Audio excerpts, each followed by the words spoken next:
Obviously, the saga with LeBron James and his ultimate decision to return to Cleveland has been the dominant storyline of the NBA this offseason, and there's no question about that.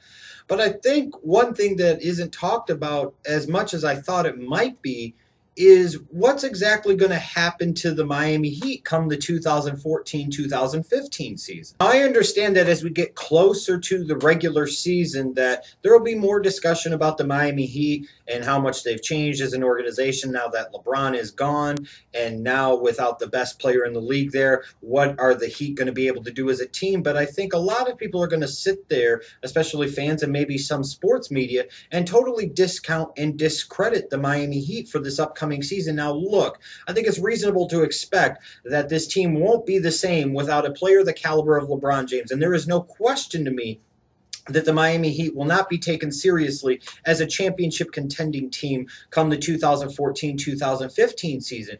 But I think to the people that are going to sit there and say they're bad or going to say that they're going to be boo-boo, I think they're very misguided in their thinking. I give team president Pat Riley a lot of credit because in a lot of other situations, a lot of other teams, if they would have lost a player the caliber of LeBron James, they would have went into total panic mode and they would have totally fallen apart and let things completely collapse within the organization. But because of Pat Riley being who Pat Riley is, that hasn't really happened for the Heat this offseason. If there can possibly be a positive for the Miami Heat with the LeBron James leaving town, it may very well be the fact that you're taking a contract of more than $20 million off the books, meaning that it frees up money for you to be able to reinvest it in different places in your organization and hopefully build some young depth on your roster, something that we could clearly see was lacking for the Miami Heat in this past NBA Finals series against the San Antonio Spurs. Once LeBron James left, I think most people in the media and a lot of sports fans were assuming that Chris Bosh was going to be a goner too. He was going to go take the max offer that the Houston Rockets were providing to him, and things were going to totally fall apart in Miami.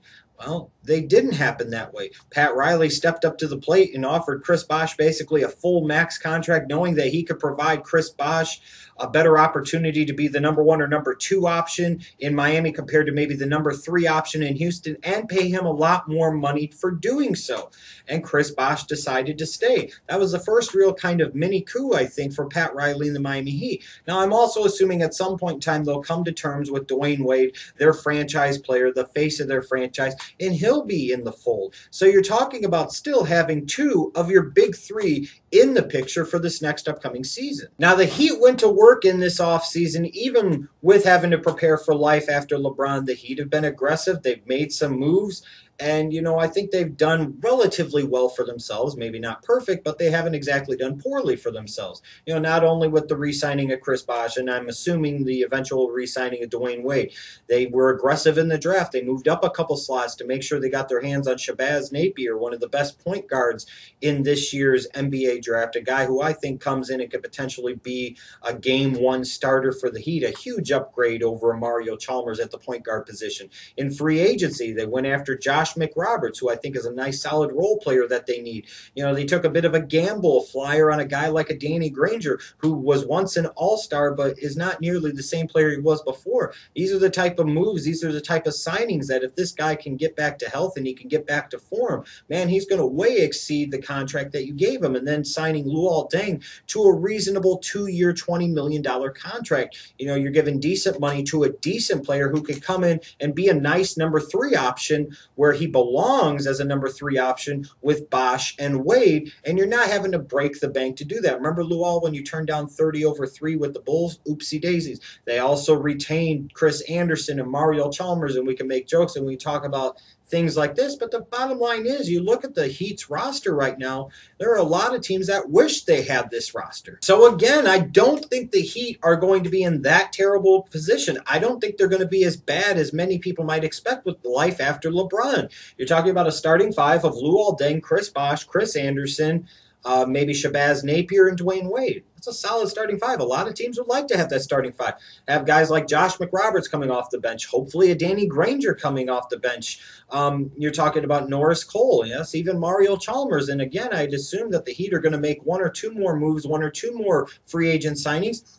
And you're talking about a Heat team that could potentially go legitimately 8, 9, or 10 deep, which is depth that certain teams in the Eastern Conference just can't match. In terms of my predictions for what I expect out of the Miami Heat for the 2014-2015 season, I think they're going to pleasantly surprise some people. I expect this to be a team that wins somewhere between 45 to maybe 49 games.